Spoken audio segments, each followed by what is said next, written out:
Creating an underpainting can be very easy using this technique. I created this particular underpainting in under 10 minutes. As you can see, I'm laying down the color very quickly onto the canvas. It is important to move fairly quickly when using acrylic paint. We don't want it to set up and dry. Now, I do mist the canvas quite frequently with water. I use a fine misting spray bottle. The brushes I'm using today are called mop brushes.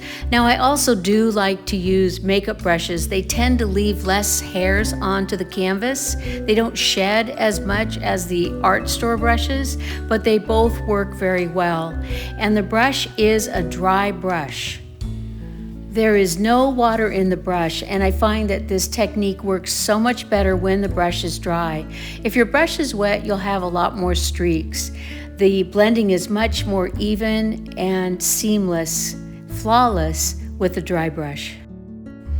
I also usually have several brushes on hand. If this brush gets too wet with paint, then I switch out to another dry mop brush. And I have a really cool technique I'm going to show you towards the end of the video on how to make a beautiful, subtle texture to your painting. This will give it even increased depth, whether this be your underpainting or your finished painting.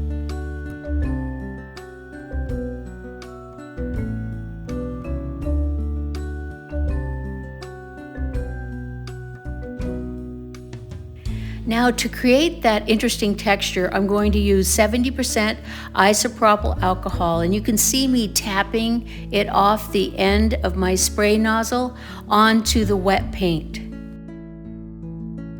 And there you can see that light texture through the center of the painting. Now, I certainly could have done this quite a bit more, but I decided to stop just for demonstration purposes.